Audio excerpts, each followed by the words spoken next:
MaxiCash vous propose des solutions financières innovantes et abordables pour améliorer votre quotidien. Avez-vous l'habitude d'envoyer de l'argent par des agences? Passons du temps dans les longues files d'attente dans ces temps difficiles au risque de votre santé? Voici notre nouveau service, MaxiCash Me. MaxiCash Me vous permet d'envoyer de l'argent dans 25 pays directement dans les comptes bancaires ou dans les comptes mobile money. Envoyez de l'argent à des frais bas en toute sécurité avec le meilleur taux de change.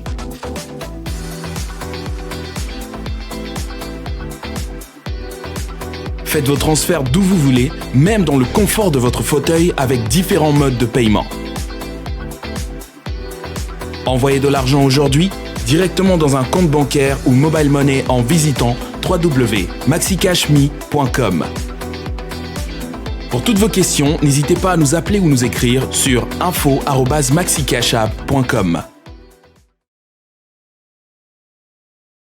Quand je suis revenu ici, je me suis dit je voudrais un peu consommer congolais. Je peux faire un mois en mangeant simplement ce qui est produit en République démocratique du Congo. Aujourd'hui, c'est le poisson, demain, c'est des crevettes, après-demain, c'est les bitekoutekou, et ainsi de suite. Là, nous pouvons nous nourrir exclusivement avec ce que nous produisons. Et nous pouvons mécaniser toute la chaîne pour que les productions que nous avons en excédent, qu'on puisse les conserver pour les jours où il n'y a pas de pluie, où on ne peut pas produire. Donc, faire ce que j'appelle développer l'industrie agroalimentaire. Voilà une opportunité pour le secteur privé, par exemple. Ensuite, au-delà de l'autosuffisance alimentaire, je vais mettre l'accent sur un secteur important, les infrastructures de base. Les infrastructures de base incluent les routes, les autoroutes, les chemins de fer, l'électricité, donc l'eau, et tout ça, nous pouvons construire, mais en ayant une vision globale. C'est dommage que la carte que je vous ai préparée, que je devais projeter, j'ai compris que le projecteur ne fonctionne pas. Malheureusement. Mais on a élaboré une carte globale de la République démocratique du Congo qui montre toutes les routes qu'on a besoin de construire pour relier toutes les provinces du pays, et non seulement par route, mais également par chemin de fer. Et c'est possible. Moi, je suis allé dans des grands pays, tels que par exemple les États-Unis. Il m'arrive des moments où à partir de chez moi, au Maryland, à Washington, je prends le train pour prendre le petit déjeuner avec quelqu'un à New York, traversant 4 provinces, 4 États, traversant le Maryland, traversant la Virginie, traversant donc Delaware, l'État donc de Joe Biden, traverser New Jersey et traverser Pennsylvanie et arriver à New York, prendre le petit déjeuner avec quelqu'un, revenir le même jour à Washington et le même matin, donc je m'en vais au travail. C'est possible de le faire. Si les Américains ont pu le faire, nous pouvons le faire aussi. Les Américains, donc, ils ont un territoire qui est 3 fois plus grand que le nôtre. Nous pouvons faire ce qu'ils ont fait là, mais si nous devenons conscients et nous mettons au travail. Donc, les infrastructures de base sont importantes pour créer l'environnement pour le développement du secteur privé. Et d'ailleurs, le développement des infrastructures de base, la construction donc de tout ça, ça donne des opportunités au secteur privé. Chacun peut prendre une portion du travail à faire dans le cadre de ce plan Marshall et essayer de mettre en œuvre cela. Si vous vous mettez simplement à produire les ampoules, ça vous donne de grandes opportunités. Imaginez donc ce grand pays, donc grand comme un sous-continent. Si votre mission c'est de produire autant d'ampoules que vous pourrez utiliser toutes les maisons sur l'ensemble du territoire national, vous deviendrez milliardaire. Si quelqu'un d'autre prend comme exemple, comme métier, de produire donc la chaise pour alimenter toutes les maisons congolaises, vous deviendrez milliardaire. Donc, en mettant en œuvre cette vision de développement, on crée des opportunités pour le secteur privé. Au-delà des infrastructures, je voudrais souligner un secteur important qui me tient à cœur, le secteur financier. Vous ne pouvez pas développer des affaires dans un pays sans avoir un secteur financier de qualité, capable de répondre aux besoins de développement du pays. Le secteur financier congolais aujourd'hui... Vous êtes resté avec 5 minutes, Président. J'arrive. Le secteur financier congolais a combien... à quel genre d'institutions? Toutes les banques que nous avons, elles sont quoi? Étrangères. Et vous savez la caractéristique du système financier qui est basé sur les banques étrangères. Elles prennent des dépôts des Congolais et quand elles décident de faire du crédit, elles font des crédits aux Libanais, aux Indo-Pakistanais qui achètent tous les bâtiments que nous avons donc en ville aux grandes dames des Congolais. nous devons promouvoir la mise en place d'un système financier purement et simplement congolais, combinant des capitaux étrangers, mais également combinant des capitaux nationaux, et ayant des Congolais, non pas simplement comme des petits employés des banques, mais des décideurs dans ces banques-là. Décideurs, je veux dire, ceux qui accordent des crédits. Ils vont être plus sensibles à nos besoins que simplement si on a des banques étrangères telles que nous les avons aujourd'hui. Et en plus, nous devons compléter le dispositif financier en y ajoutant d'autres institutions, telles qu'une banque de développement, qui pourrait engager les ressources de l'État, mais également mobiliser des ressources du secteur privé pour construire donc des grandes infrastructures telles que les routes à péage, les autoroutes à péage, les aéroports, et ainsi de suite. C'est un travail qui ne peut pas être fait par les banques commerciales telles que nous avons aujourd'hui. Et dans le cas donc des banques de développement, je voudrais proposer la fusion de 3 institutions dans notre pays et en élargissant leur mandat. Première institution, l'OPEC. Je pense que l'OPEC est trop petit pour faire la différence. Je voudrais qu'on puisse fusionner cela avec le FPI et avec la SOFIDE et en élargissant le mandat, en mobilisant plus de ressources pour que la grande banque de développement puisse s'occuper de ce travail-là. Aux côtés de cela, je voudrais qu'on mette en place ce que j'appelle donc un marché financier, c'est-à-dire la bourse des valeurs mobilières. Quand il y a des grandes entreprises telles que Tenke Fungurume qui veulent vendre, on a vendu Tenke Fungurume des actionnaires américains, Freeport McMoran, à une entreprise donc chinoise, China Millennium, sans que les Congolais puissent lever leurs petits doigts. Moi, Congolais, quand je vais investir dans une entreprise comme ça, quel est le mécanisme par lequel je peux acheter des actions? Ça n'existe pas. Développons donc la bourse des valeurs pour que toutes les entreprises qui veulent ouvrir leur capital, qui veulent vendre à des nouveaux actionnaires, puissent passer par la bourse des valeurs, sectionner leur capital en des petits morceaux et en ce moment-là vendre ces petits capitaux-là, ces petites portions aux investisseurs donc privés. Il y a d'autres institutions que je pense seraient nécessaires dans ce cadre-là, telles que la Banque de financement de l'habitat, telles que la Banque de financement de l'agriculture ou des secteurs spécialisés que nous pouvons envisager de mettre en place. Et finalement, pour conclure, je voudrais souligner un secteur qui serait important, le secteur des mines. Les mines congolaises constituent l'opportunité de développement du pays. Nous avons 1100 minerais métaux précieux différents. Mais la caractéristique essentielle de ce que nous avons comme secteur minier, c'est qu'on tire toutes les ressources naturelles à l'état brut, on les exporte à l'extérieur. En le faisant, on crée des emplois à l'extérieur, on garde le chômage au Congo et la pauvreté ici. Je voudrais que nous puissions avoir une stratégie d'industrialisation accélérée de la République démocratique du Congo pour transformer les matières premières congolaises en produits finis, semi-finis en République démocratique du Congo. En le faisant, nous allons ajouter de la valeur, nous allons créer des emplois pour les Congolais. Et d'ailleurs, nous allons créer tellement des emplois qu'il n'y aura plus un seul chômeur donc dans la rue. On va réaliser une situation de plein emploi en 15 ans. Je vous remercie. Alors, avant bien sûr de prendre M. Eric, qui est avec nous, on va vous présenter le projet Tomela. Est-ce que je peux avoir un exemplaire? Tomela. Alors, je ne veux pas faire la publicité de Tomela. Alors, il est avec nous ici, le jeune entrepreneur de Tomela. Il va nous parler de Tomela. Il va nous présenter comment il a pu transformer ça, comment il a pu créer ça, Tomela. Et après cela, bien sûr, je rappelle, on va passer à la rubrique 1 minute pour convaincre. Tous les entrepreneurs qui sont ici vont parler de leur structure et de leur entreprise, mais en 1 minute, mais pour convaincre, bien sûr. Et nous allons lancer notre direct avec les grandes questions avec l'OPEC. Alors, ça sera la dernière question, je crois, parce que après ça, on doit faire la présentation et commencer la table ronde. Les entrepreneurs vont avancer. Alors, Monsieur Yampagna, ta question. Tu es, okay. Je rappelle, tu es entrepreneur, tu es porteur du projet Bilanga.cd. C'est lui le concepteur du programme Bilanga.cd. Alors.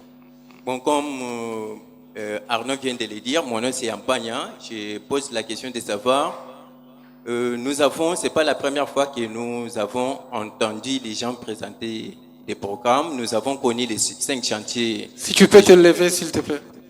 Les 5 chantiers de Joseph Kabila, nous avons connu ça ici. Et on intitulait ça les 5 chantiers Yamokonzi, c'est-à-dire seulement le programme du président de la République. vous nous envoyez encore les plans Marshall de Noël Tchani. C'est-à-dire simple et réservé seulement à Noël Tchani. Nous avons vécu les 5 chantiers. Si on demande aujourd'hui aux Congolais qui connaît les 5 chantiers, personne ne peut donner en détail ce qui a été les 5 chantiers. De même que les plans Marshall de Noël Tchani. Je pense que pour que les plans Marshall puissent réussir, il faut que la population congolaise s'en approprie, que ça devienne les plans des Congolais et non les plans de Noël Tchani.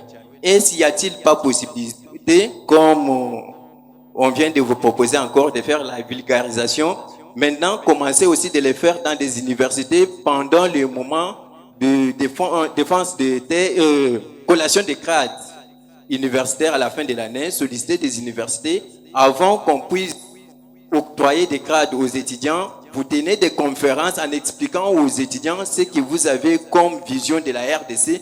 Comme ça, tous, nous allons intérioriser votre plan pour que les jours où vous aurez la possibilité de devenir président de la République, où les plans soient votre plan, que ce soit les plans de tous les Congolais et que nous puissions vous accompagner dans votre vision.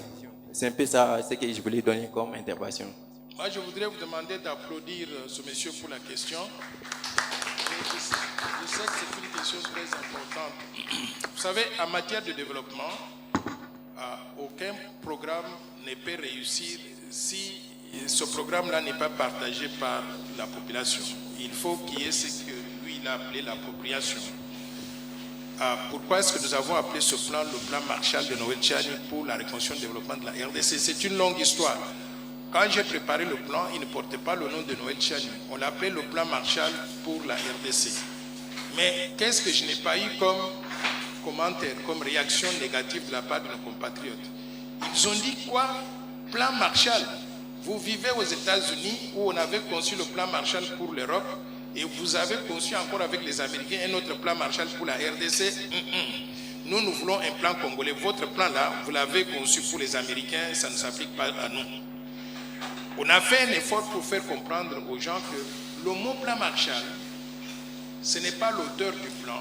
Le mot plan Marshall, c'est devenu un terme générique, juste pour dire un plan de reconstruction d'un pays. C'est comme Frigidaire. Vous savez, Frigidaire, c'était une marque pour décrire cette machine-là qui conserve le froid pour protéger la nourriture. Mais la machine Frigidaire là, était tellement populaire et utilisée par tout le monde que tous les autres fabricants, quand ils fabriquent, c'est Sony, c'est Mitsubishi, Hyundai et consorts, quand ils fabriquent la même machine, les gens automatiquement appellent cette machine-là Frigidaire, même si dessus c'est marqué Mitsubishi ou Sony. J'ai voulu simplement utiliser le mot Marshall, plan Marshall, pour décrire le mot plan de reconstruction, pour que tout le monde à travers le monde comprenne qu'il s'agit d'un plan de reconstruction de la République démocratique du Congo qui a été détruit par les années de guerre civile, qui a été détruit par la mauvaise gouvernance et qui n'a pas réalisé des objectifs de développement. Maintenant, quand on a retenu le mot plan Marshall, je suis venu ici à Kinshasa présenter ça devant des journalistes congolais. Un de nôtres, Bienvenu Bakoumania, il était journaliste au journal Le Potentiel. Il dira, si vous voulez conserver le mot plan Marshall pour que tout le monde comprenne facilement de quoi il s'agit, nous vous concédons ça. Mais nous voulons que dans le plan-là, qu'il y a quelque chose qui montre que c'est un plan congolais. Et ce quelque chose-là, nous voulons ajouter votre nom. Quand on dit plan Marshall de Noël Tchani pour la reconstruction et le développement de la RDC, ne veut pas dire que le plan appartient à Noël Tchani. C'est simplement l'auteur du plan que les Congolais vont dire, mais tiens, c'est l'un des nôtres qui a écrit ce plan-là, c'est notre plan. C'est ça le sens de l'appropriation. Moi, ça ne m'aurait pas dérangé du tout qu'on ait appelé ça Plan National de Développement de la RDC et consorts. Mais pour arriver à faire adopter ça au niveau de tout le monde, il va falloir passer par le Parlement qui est contrôlé par le FCC. Et ils ne vont jamais accepter que quelqu'un qui n'est pas le leur arrive à imposer donc sa vision de développement donc, pour le pays. Donc, je suis tout à fait d'accord avec vous. Il faut qu'il y ait l'appropriation des Congolais de ce plan. Mais pour arriver à développer cette appropriation, nous voulons choisir les meilleurs parmi nous pour nous donner un plan qu'on peut mettre en œuvre pour réussir le développement de la RDC. Et je voudrais vous demander en toute objectivité, Vous avez Joseph Kabila avec les 5 chantiers et Noël Tchani avec le plan Marshall de Noël Tchani pour la reconstruction et le développement. La question c'était quoi la différenciation entre les... La différenciation. Vous n'avez pas encore répondu. Noël Tchani a fait le travail de développement pendant 30 ans à la Banque mondiale, a travaillé sur 85 pays sur les 5 continents. Qu'est-ce que vous pensez va réussir? Joseph Kabila avec ses 5 chantiers ou bien Noël Tchani avec le plan Marshall? Alors justement, avant que vous partiez à bâton rompu, les entrepreneurs ont posé des questions sur le plan Maréchal de Noël Tchani tantôt, mais vous n'êtes pas dans l'exécutif. Alors, mais comment on va exécuter ça? Il faudra qu'on attende le jour que Noël Tchani sera président. Comment vous vous en sortez pour ça? Bonne question. Vous avez entendu parler des consultations présidentielles. J'ai eu l'occasion de rencontrer le président de la République, Félix Antoine Tshisekedi.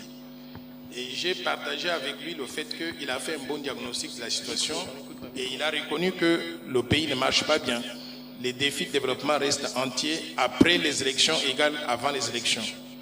Et il a demandé à tous les Congolais, venez, nous allons nous mettre autour de la table et déterminer comment gérer le Congo au profit de tous dans l'avenir pour répondre aux défis de développement auxquels nous n'avons pas satisfait jusqu'à présent. Je lui ai préparé une note qui résume le plan en lui disant si nous mettons ça en œuvre, voici ce à quoi nous allons arriver comme résultat. Donc j'ai mis ce plan dans les mains du chef de l'État. Il lui appartient à lui, qui est le garant du bon fonctionnement des institutions, de décider s'il va utiliser ça ou modifier ou appeler Noël Tchani ou d'autres personnes pour l'aider à mettre en œuvre cela. Ça, c'est la première option. Mais si cela n'est pas fait, moi, je vais continuer à sensibiliser tout le peuple congolais. Et devinez quoi? 2023 ou 2028 viendra et le peuple congolais va trancher. Je vous remercie. ONG, Église, entrepreneurs, start-up, business et associations, effectuez vos paiements et vos cotisations à distance grâce aux solutions suivantes. Mais pour gagner en temps et en énergie, une meilleure solution vous est offerte. Le MaxiCash Gateway. Le MaxiCash Gateway contient les différents services de paiement dans une seule plateforme, vous permettant ainsi de recevoir les paiements par carte de crédit ou autre carte bancaire, par carte Visa MaxiCash, par Mobile Money ou bien plus encore. Pour plus de contrôle et sécurité, tous vos paiements reçus dans le Gateway sont payés instantanément dans votre compte Equity Bank ou instantanément dans votre carte MaxiCash. Pour recevoir vos paiements sur le Gateway MaxiCash, contactez-nous sur info@maxicashapp.com. MaxiCash, il faut Kozalanango. Alors, sans plus tarder, mesdames, messieurs, sous vos applaudissements, voici Madame Tania Mukwamo. Applaudissez pour elle. Je vais le faire debout. Bonjour tout le monde. Ça fait vraiment plaisir d'être ici. C'est un honneur pour moi de partager avec vous. Et speech, ça a l'air tellement solennel. Moi, je suis ici pour apprendre au fait de toutes les personnes qui vont intervenir ici. Et je vais commencer par partager un peu mon parcours entrepreneurial. Donc, je me représente, je m'appelle Tania Mukwamo et je suis entrepreneur congolaise dans les domaines suivants. Je fais dans la fintech, donc dans le numérique, dans le tourisme ainsi que la mode. Et ce qu'on appelle multidisciplinaire. Donc aujourd'hui, je vais plutôt vous parler de mon parcours qui a été, on va dire, si on dit qu'il y a des entrepreneurs nés, moi j'ai fait un peu de deux. À l'école, j'étais celle qui aimait vendre, qui aimait organiser des fêtes, vendre des billets, se faire des petits sous comme ça en vacances. Et ensuite, je suis allée étudier en Afrique du Sud. Mais ensuite, j'ai suivi un parcours, on va dire, pas du tout entrepreneurial. Je suis entrée dans le corporate après avoir une formation dans la logistique et le transport et exposée dans les affaires également. Et pour moi, vraiment, la puce du numérique est venue en travaillant pour des entreprises comme Nokia et Microsoft, qui m'ont forgé et m'ont fait comprendre le consommateur africain. Parce que bien que congolaise, je n'avais pas eu l'opportunité de travailler de la RDC. J'étais au Sénégal, en Afrique du Sud, aux Émirats arabes également. Et comme ça, avec mon partenaire, on a su mettre une structure en place à la base qui était une consultance dans le numérique. On conçoit des logiciels, une entreprise qui existe toujours à ce jour. Et un de nos projets à l'époque était ce qu'on appelait le Maxi Shop. Si vous êtes congolais à l'étranger ou même en RDC, quand quelqu'un voyage, il y a toujours quelqu'un derrière qui a besoin d'un colis, qui a besoin de quelque chose qu'on doit ramener. Et comme ça, on faisait la liaison entre les deux pays, l'Afrique du Sud et la RDC, à vendre toutes sortes de produits de consommation. Et pour vous dire rapidement qu'on s'est bien ramassé, parce que on a eu rencontré beaucoup de difficultés, et entre autres le manque de confiance dans les paiements électroniques à l'époque. Donc avoir un site e-commerce à l'époque, la plus grande difficulté qu'on avait, c'est que le peu de personnes qui avaient une carte bancaire à l'époque étaient étrangement même pas encouragés par leur structure bancaire de faire des opérations en ligne. Du coup, on avait besoin de trouver un mécanisme qui nous permettait au fait de gagner cette confiance-là. Et on a la première version du MaxiCash qui sort à l'époque. C'était, on va dire, en 2011. Et la première version c'est tout simplement une carte à gratter. Si vous pensez à l'époque, les cartes Vodacom, donc on avait une carte comme ça à gratter qui reprenait les 16 chiffres d'une carte de crédit, une carte bancaire. Et comme ça, on travaillait avec un restaurant de la place où les gens pouvaient se rendre et acheter les cartes MaxiCash qui étaient à 20, 50, 30 $ selon le budget. Et notre site e-commerce travaillait comme un portefeuille électronique. Vous placez de l'argent et vous faites vos opérations. Et on a rencontré beaucoup de difficultés, comme je disais. On a dû arrêter le projet et on va dire plutôt le refroidir un moment. Et on a gagné en expérience avec notre structure de création de logiciels et principalement dans les banques, dans les structures de financement, et qui nous a ensuite poussé à revoir ce projet, cette fois-ci en 2016, et introduire la première version du MaxiCash.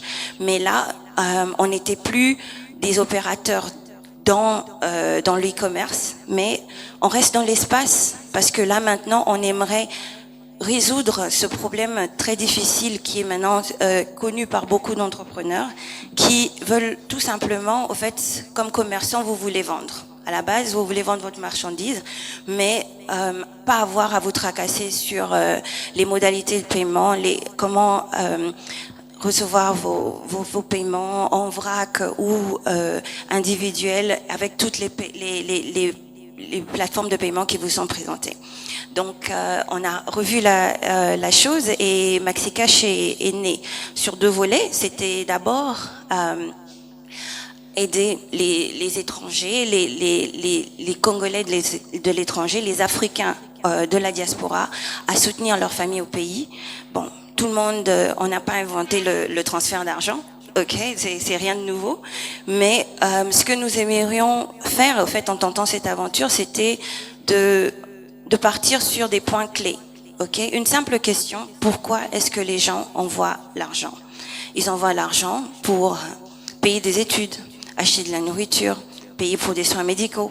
Donc, on a dû comme ça canaliser des industries spécifiques et nous rapprocher d'eux et les placer comme ça sur notre écosystème.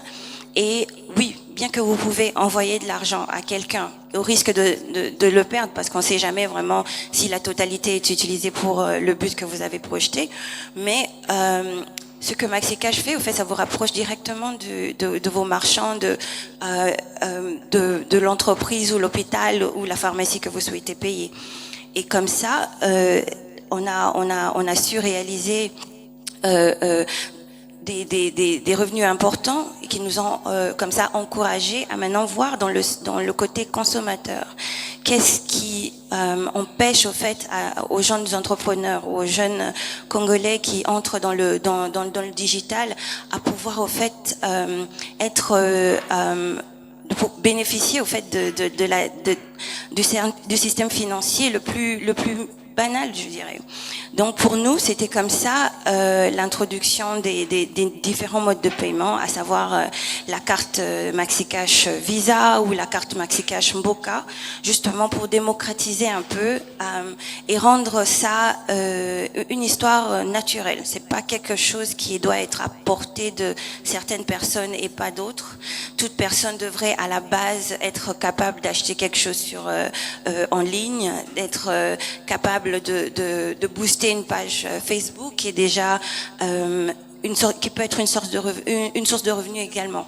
Donc pour nous, on est comme ça passionnés par le développement de l'Afrique, le développement du Congo sur le plan financier, encourager d'autres entrepreneurs comme nous-mêmes à ne pas seulement se limiter sur Kinshasa, la région ou même seulement le pays, mais de se donner la peine de travailler sur une solution qui peut également concurrencer les autres à l'international.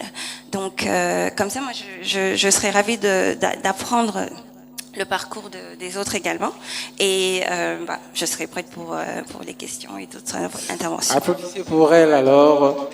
Voilà l'histoire de Maxicash, notre portefeuille électronique dont la DG ici présent. Alors si on peut encore l'encourager, je crois que les entrepreneurs ont des préoccupations par rapport à Maxicash. Si vous avez des questions, de préoccupations par rapport à ça, on peut réfléchir. Alors, Monsieur Ridi Mukwamo de Maxicash, il est qui exactement? S'il faut que je pose la question moi-même. Monsieur Rudi Mukwamo de Maxicash, c'est mon partenaire. On est partenaires depuis 10 ans, on va dire depuis 2010 pour notre entreprise Pluritone qui conçoit des logiciels, et ensuite Maxicash en 2016. Et c'est quelqu'un que je connais depuis très très longtemps et qui s'avère être mon mari également. Donc c'est pas facile de se dire ouais c'est Tania Mukwamo, la femme de Rudi Mukwamo, mais je suis là surtout en qualité de directeur général de Maxicash. On a des rôles très très différents, et pour moi je trouvais que c'était important de voir peut-être après moi 5-10 autres femmes comme ça sur ces tables rondes. Pourquoi pas une table ronde totalement remplie d'entrepreneurs femmes la prochaine fois. Exactement, ça c'est une belle préoccupation. Formidable. Est-ce qu'on peut applaudir pour elle? Alors, avant bien sûr de prendre Monsieur Eric qui est avec nous, on va vous présenter le projet Tomela. Est-ce que je peux avoir un exemplaire? Tomela. Alors, je ne veux pas faire la publicité de Tomela. Alors, il est avec nous ici, le jeune entrepreneur de Tomela. Il va nous parler de Tomela. Il va nous présenter comment il a pu transformer ça, comment il a pu créer ça. Tomela. Et après cela, bien sûr, je rappelle, on va passer à la rubrique 1 minute pour convaincre. Tous les entrepreneurs qui sont ici vont parler de leur structure et de leur entreprise, mais en 1 minute, mais pour convaincre, bien sûr. Et nous allons lancer notre direct avec les grandes questions avec l'OPEC.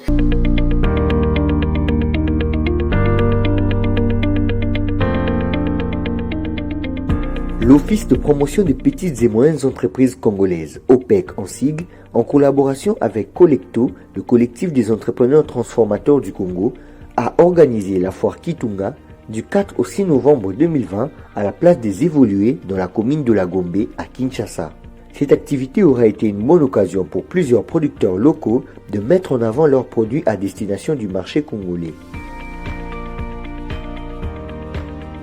Le directeur général, M. Ezekiel Bidoya, a relevé dans son discours d'introduction l'importance de cet événement qui cadre avec le processus d'accompagnement des PME congolaises mis en place par l'OPEC. Aujourd'hui, à travers cette exposition vente, nous sommes en train d'assurer la promotion commerciale de produits de nos PME congolaises. Question de montrer effectivement qu'au Congo, il y a un entrepreneuriat qui se développe, qui est en train de fabriquer des produits made in Congo et d'inviter maintenant le Congolais, en particulier les Quinois, à pouvoir consommer les produits qui sont fabriqués localement. Voilà pourquoi nous avons organisé cette exposition vente. Et l'ambition, c'est de pouvoir pérenniser ces cadres en vue de permettre aux Congolais de savoir qu'effectivement, il y a un entrepreneuriat qui se développe, qui fabrique des choses qui sont intéressantes. Et donc, nous devons soutenir cet entrepreneuriat en consommant les produits qui sont fabriqués dans notre pays ou le produit Made in Congo. Donc, le ministère a mis en place ce programme national d'entrepreneuriat et l'OPEC, c'est un acteur majeur. Il n'y a pas que l'aspect capacitation, mais il y a également l'aspect facilitation au marché, raison pour laquelle nous avons co-organisé cette foire Kitunga. Pour sa part, Mme Betty Moulanga, responsable de Collecto, a fait part de son souhait de voir de telles initiatives se pérenniser sur du long terme. Nous avons lancé officiellement avec le ministère des PME en partenariat avec l'OPEC la foire Kitunga pour toujours poursuivre le même objectif, celui de produire, transformer, commercialiser et valoriser nos produits et vraiment nous adresser à la population congolaise pour consommer les produits made in Congo. Souvent, nous disons que, comme ça, là, d'emblée, quand on demande à quelqu'un, est-ce que le Congolais peut vendre à l'extérieur ses propres produits, on dit, est-ce que tu as Nango? Est-ce que le Congo va produire ça là? Vous venez de voir qu'il y a des produits de tout genre, de tout secteur. Donc, il y a des produits, il y a les industries qui se développent, qui continuent à grandir. Donc, ça, ce n'est qu'un échantillon des Congolais qui sont en train de produire. Nous voulons pérenniser cette foire Kitunga. Notez qu'il s'agissait là de la 22e édition de la foire Kitunga, organisée autour du thème « Congolais, consommons les produits locaux ».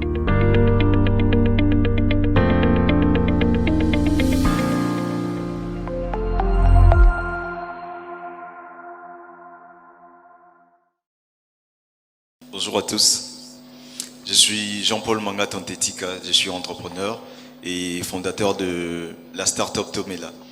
Alors qu'est-ce qui est arrivé? On a regardé dans la codification européenne lors d'un conseil de 17 mai 1990 où on a défini le vin. Et dans cette codification, on définit le vin comme une fermentation de raisin. Ok. C'est bien. Est-ce que ça n'a pas d'impact négatif dans notre mental? En 2018, on importe 172 000 bouteilles de vins et champagne, d'après un rapport de l'Ecofin. Et en 2020, on a importé 220 000 bouteilles. Vous voyez comment la croissance de plus de 28,1%. Et on s'est référé à notre culture. Bon, on parlait de vin de palme. Tout le monde connaît au moins le vin de palme. Et peut-être qu'il y en a ceux qui ont goûté. Mais pourquoi on appelle ça vin? Alors qu'on définit le vin essentiellement comme une fermentation de raisin. Et justement, suite à ces importations massives et suite à cette problématique qui fait perdre de l'emploi, on s'est décidé de mettre en valeur notre savoir-faire ancestral. On s'est décidé de mettre en valeur l'intelligence africaine et congolaise en produisant de vin congolais. Et présentement, nous embouteillons et produisons de vin de palme, de vin de feuilles d'avocatier et de vin de paka-paka. Paka-paka appelé carambole en français. Et devant moi, j'ai des prototypes, j'ai des bouteilles de vin de carambole. Donc ces vins qui sont issus de fruits du terroir congolais, des fruits endémiques du terroir congolais, nous permettent pas seulement d'étancher notre plaisir, mais de mettre en valeur aussi ces savoir-faire ancestrales que nous avons longtemps oublié, de mettre en valeur notre héritage. Et donc ça, c'est notre vin, c'est le vin du terroir congolais. C'est le vin qui nous permet de étancher notre plaisir, mais pas seulement d'étancher notre soif. Voilà. Merci beaucoup. Applaudissez pour lui quand même. Made in Congo. Made in Congo. Je crois que s'il y a découpe quelque part, on pourra déguster à la fin. Si ça... Oui, on va déguster. Combien de pourcents? 11,5. Il y a un pasteur ici, est-ce qu'il va prendre ça? 11,5, ça c'est pour M. Landry, je crois. Il se retrouve. Alors, on accompagne les jeunes entrepreneurs comme ça, on encourage. Et je crois que l'OPEC, ils auront beaucoup de questions par rapport à cela. Alors, on va passer à notre deuxième entrepreneur qui va passer devant. Il va nous présenter Mac. Monsieur Rick, vous allez découvrir Mac aujourd'hui. Alors, sous vos applaudissements, bien sûr, pour l'encourager justement.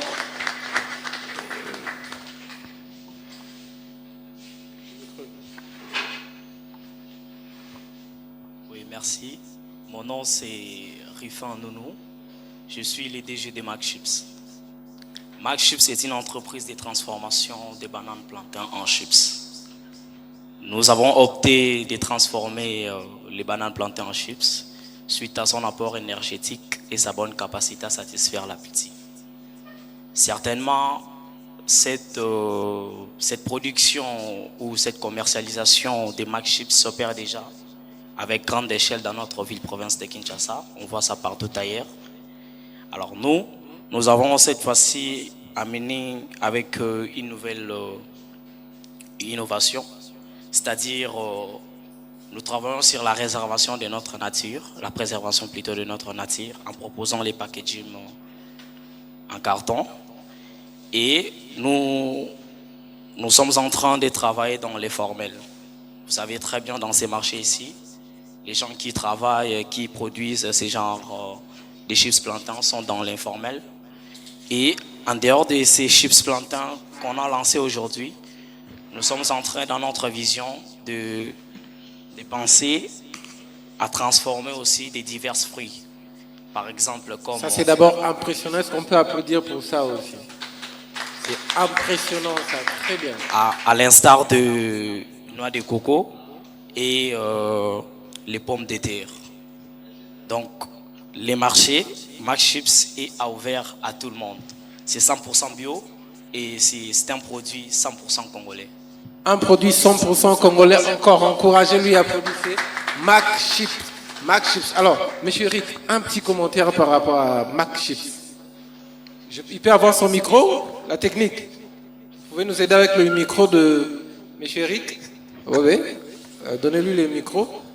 Est-ce que tu pouvais rester là? Le DG de Mac Chips. Comme ça, on va commenter et puis on prend un petit. Allez-y. Les deux, justement. Bonjour à tous. Je m'excuse pour le retard. J'étais bloqué quelque part. Je l'ai dit lors de ma dernière émission avec M. Arnold Tiani, que le concept start-up en RDC était de manière assez erronée lié systématiquement au numérique.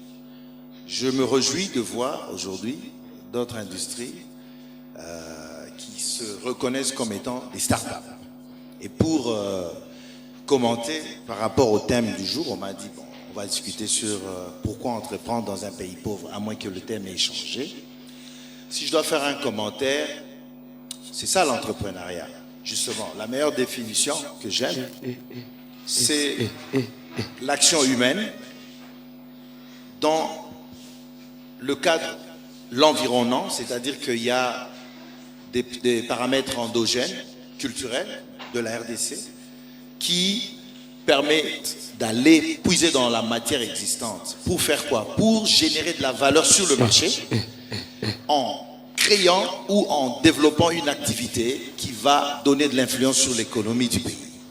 Et voilà ce que c'est l'entrepreneuriat, c'est-à-dire c'est l'action humaine dans un cadre, dans un environnement culturel, sociologique, et qui va soit donc générer de la valeur sur le marché en créant ou en développant une activité. Les bananes plantains, tout le monde frit des bananes dans sa maison, mais quand vous prenez ces bananes, vous emballez bien avec une étiquette, c'est comme Perrier qui a commencé l'eau, l'a pris de l'eau, l'a mis dans une bouteille avec bouchon, des milliards de dollars. C'est ça l'intelligence. N'a rien transformé en fait, il m'a créé une manière de bien emballer, de bien frire et de bien présenté dans un magasin. Et pour le vin coup de chapeau, c'est de la chimie. J'espère que c'est vraiment 11%. Il faut que l'OCC s'en occupe. Il ne faut pas créer des eaux d'eau. Non, coup de chapeau à l'entrepreneuriat. C'est bien ça. On crée la valeur sur le marché et subséquemment, ça influence l'économie. Pourquoi? Parce qu'il y a la création d'emplois. Il y a les taxes qui vont être payées par rapport à vos impôts, disons vos revenus. Vous allez payer des impôts, vous allez générer donc des revenus pour l'État, mais aussi vous allez vous-même en tant qu'entrepreneur vous développer. Donc voilà le triangle, l'investisseur accroît ses revenus, il a le maximum, donc il grandit et il ouvre des portes pour que des visionnaires l'accompagnent et grossissent ses opérations. Donc vous aurez demain aussi des gens qui sauront où placer de l'argent au lieu de construire 50 maisons à Kinshasa, il n'y a que l'immobilier qu'on connaît. Et au niveau de l'État, l'État voit un potentiel payeur d'impôts et des taxes. C'est ça justement l'effet boule de neige qui développe l'économie. Et puis de l'autre côté là-bas, vous avez la main-d'œuvre que vous employez. Donc des gens vont nourrir des familles par les salaires que vous allez payer. Donc moi je vous félicite et je dis coup de chapeau. Merci. Merci beaucoup à vous. Je rappelle que M. Eric, c'est un grand ténor des entrepreneurs congolais. Il milite pour les entrepreneurs congolais. Alors, on va interagir avec lui ensemble avec tous les entrepreneurs. Merci beaucoup, Mac Chips et Npetika. Alors, on va poursuivre avec le troisième entrepreneur qui va parler pour convaincre aussi avec son produit. Si on peut applaudir pour l'encourager aussi avec son projet. Merci beaucoup. Bonjour à tous. Je me représente parce que je viens de parler tout à l'heure. Je suis Dieudonné Pangwe. Je vous apporte la riche du terroir. La riche du terroir. 77, 83. 77, c'est le pourcentage des Quinois qui veulent consommer du miel produit au Congo. Et cependant, 83, c'est le pourcentage de miel congolais sur le marché, mais en mauvaise qualité. Ce sont des miels contrefaits. Ce sont des miels auxquels on a ajouté de l'eau, de l'huile et qu'est-ce que sais-je encore, selon un rapport des CIFOR. Mais à cela s'ajoute un problème, parce qu'un jour nous nous sommes réveillés, on nous a dit qu'on ne pouvait plus sortir. On va rester à la maison parce qu'il y a un ennemi invisible auquel tout le monde doit s'attaquer, ou qui s'attaque à tout le monde, le coronavirus. Et pour ça, tout le monde voudrait renforcer son système immunitaire.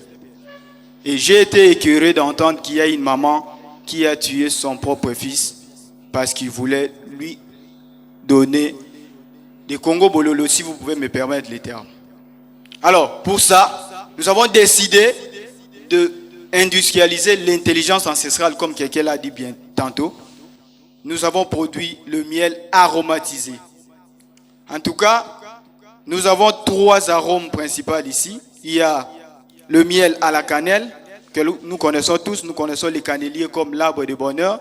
Nous avons un miel au clou de girofle. Nous avons également un miel au poivre noir. Pourquoi? Parce que nous avons voulu renforcer le miel en soi, c'est un aliment. C'est-à-dire c'est un aliment qui est en même temps un médicament. Et nous avons voulu renforcer son système thérapeutique en y ajoutant des aromates qui sont naturels pour permettre au système immunitaire d'être plus fort pour lutter contre la coronavirus. Merci de m'avoir accordé le temps de parler. Je suis Dieudonné Pangwe. Voilà. Formidable. 60 ans après, 60 innovateurs. Alors, Monsieur Junior Mawala, un commentaire par rapport à ces miels ici. Je pense que mon prédécesseur a commenté sur l'entrepreneuriat local. Il est mieux. D'abord, ce qui est important, c'est que quand nous allons dans un marché, la première des choses, nous achetons d'abord l'emballage. Quand le produit est bien emballé, on a tendance à aller vers ces produits avant de voir le contenu. Alors je crois que c'est là même le marketing. Et le miel, c'est vrai, plusieurs fois moi-même j'ai été déçu par certains miels qui ne sont pas vraiment du vrai miel et ça m'a même découragé de continuer à consommer les miels. Mais je crois qu'avec ça et tous les mélanges qu'il a dit, mon frère a dit que l'OCC doit jeter un coup d'œil parce que c'est vrai qu'on a confiance mais on doit toujours contrôler.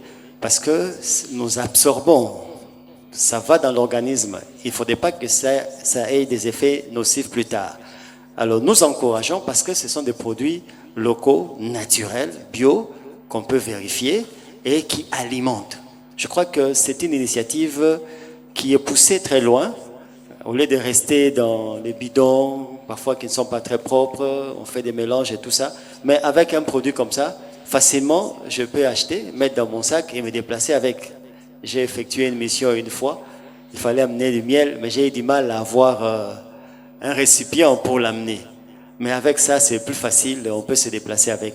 J'encourage et j'ai dit coup de chapeau pour cette prestigieuse innovation. Merci beaucoup, applaudissez pour lui. Alors, je demande à la technique, vu qu'on va commencer notre table ronde déjà, si vous pouvez ajouter des chaises pour les entrepreneurs qui sont très loin. Apparemment, ils sont un peu seuls là-bas, je ne sais pas pourquoi. Ajoutez-nous des chaises comme ça, parce que la table ronde consiste exactement à réunir ces entrepreneurs qui sont très loin. Ce n'était pas une journée politique, vu que c'est M. Noël Tchani qui a ouvert ça. Si vous pouvez, la technique va vous aider à faire ça. Alors, merci beaucoup, M. Dieudonné. Alors, Madame Tania, un commentaire par rapport à ce projet des jeunes. Mais avant ça, d'abord, ce que je constate, je ne sais pas si vous avez constaté dans la salle, ils ont tous mis ces trucs, cet emballage. Je ne sais pas pourquoi. Je réponds à ça directement sans plus tarder. Parce que si on peut tous faire un regard rétrospectif sur la colonisation, on nous a dit que nous étions des singes, on nous a dit que nous étions des primitifs, nous étions sauvages, nous n'avions pas d'intelligence et on n'avait rien. Alors qu'en réalité, c'était faux et archi-faux. Cheikh Anta Diop, comme les autres, ont démontré que l'Afrique a beaucoup contribué à la civilisation de l'universel. Dans l'Afrique, il y a tout. D'ailleurs, toute cette intelligence qui est développée aujourd'hui est partie de l'Afrique. Vous n'allez pas imaginer que l'os d'Ishango, qui est un os qu'on a utilisé il y a 26 000 ans, c'est la première calculatrice scientifique au monde, qui date de 26 000 ans avant Jésus. Elle a été découverte à Ishango, au Congo. Je ne sais pas si vous connaissez cette calculatrice. Et quand vous allez à Bruxelles, à l'Université libre de Bruxelles, à l'entrée, les Belges lui ont consacré un monument de 7 mètres de hauteur. Alors, par là, je voudrais dire, monsieur Arnaud, que ici, chez nous, il y a une intelligence. Cette intelligence, c'est l'intelligence ancestrale. Il suffit pour nous d'interroger cette intelligence et de la mettre en pratique. Bokoko, est-ce qu'on peut applaudir pour les Bokoko? Je te reviens, je rappelle ici, lorsqu'il parle de Ishango, l'OPEC, autrichement de M. Feli Mangwangu, ils ont lancé avec M. Feli Mangwangu le corking de Ishango Senior, qui existe déjà. Et je crois que c'est des ressortissants de Ishango avec M. Feli Mangwangu. Alors, Ntetika avait quelque chose à dire? Justement, ça, c'est ce qu'on appelle Kori. Et notre Kori est décoré par le raffia. On s'est inspiré aussi des acteurs congolais sur le marché. Parce que si on voit Manitech, si on voit aussi Terroir d'Afrique, vous verrez que la plupart des produits locaux congolais ont toujours les Kori. Pourquoi? Parce que ça, c'est la première monnaie, le Kori. C'est la première monnaie africaine, c'est la première monnaie congolaise. Donc on nous disait qu'on faisait tout par troc, mais c'est tellement faux, parce que ça, c'est notre première monnaie, le Kori qui décore notre vin. Et le raffia, c'est notre sushi africaine. Souvent, on porte des wax qui viennent de l'Hollande. On dit que ce sont des produits africains. Le wax, le pan qu'on porte souvent, ce ne sont pas des produits africains. Ce sont des produits hollandais. Et nous, le premier tissu qu'on a eu ici en RDC et en Afrique, c'est le raffia. Et si vous regardez dans l'histoire, la plupart des films anciens, vous verrez que nos ancêtres sont habillés en raffia. Et c'est ces raffias qui décorent notre vin avec la Kori qui est la première monnaie. Donc c'est pour dire que ce n'est pas seulement un vin. Ce n'est pas seulement un miel. Mais c'est toute une histoire, c'est toute une culture, c'est tout un héritage. Donc quand on consomme ces vins, c'est pas seulement le plaisir, mais c'est tout un héritage, c'est toute une culture, c'est toute une histoire qu'on est en train de mettre en valeur. Merci. Je disais, c'est formidable. Comme je rappelle, 60 ans, 60 innovations. Alors, Madame Tania, un commentaire par rapport à ces jeunes start-upers. D'abord, félicitations. Moi, je suis très inspirée et encouragée de voir comme ça autre chose que de la tech dans un forum entrepreneurial en RDC ou même en Afrique, parce que l'agroalimentaire, c'est quelque chose qui cimente. En fait, on aura toujours besoin de manger. Donc, moi, je me dis que ça devrait être la base. Bien que les minerais ont la capacité de multiplier à une centaine de vitesses nos richesses ou en termes de devises, mais ça c'est la sécurité alimentaire, savoir se nourrir chez soi sans avoir à demander à l'autre. Et ça c'est un petit espace, je suis chez moi, je mange chez moi sans avoir à toquer chez mon voisin. C'est un confort que le commun de Congolais devrait connaître. Donc pour moi, je suis vraiment inspirée et je vous encourage. Très bien, merci beaucoup. Applaudissements encore pour eux. Alors dans 6 minutes, nous allons ouvrir notre table ronde avec les entrepreneurs, je rappelle. Mais avant ça, on va poursuivre bien sûr avec les 1 minute pour convaincre avec tous les entrepreneurs qui vont présenter leurs opportunités. On va commencer avec le DG des Caribou. Sous vos applaudissements, il va présenter sa structure pendant 1 minute. Bonjour, moi c'est Bosango Elliott. Aujourd'hui, je vais parler des Caribous et puis je vais parler de Nouvelle School. Alors ça fait quelques temps, moi quand j'étais jeune, j'avais des cheveux rouges, j'étais un peu jaune quoi, si je peux dire comme ça. Et à l'école, j'ai subi beaucoup de moqueries. Ouais, il y avait des fois où tu n'as pas envie de venir au cours. Il y avait des fois où, tu n'as juste pas envie de venir au cours. C'était vraiment difficile. Et avec nos parents, tu ne peux pas fuir les cours. Et puis à l'époque, je me disais, tu vas fuir les cours pour aller où? Donc, je partais seulement au cours. Et on a eu quelques difficultés de transport. Souvent, on arrivait en retard à l'école. Et à partir de tout ça, je me suis dit, je pense en 2018, de créer quelque chose pour aider des jeunes ou des parents qui ont des enfants qui subissent qui ont subi les mêmes trucs que moi. Donc du coup, je me suis dit de créer un truc différent, de créer une école, mais une école, que ça soit vraiment différent des autres. Et j'ai créé Nouvelle School. Nouvelle School, c'est la première école en ligne en Afrique, 100% en ligne en Afrique, qui enseigne en réalité virtuelle avec des casques à réalité, virtuelle et la réalité augmentée en même temps.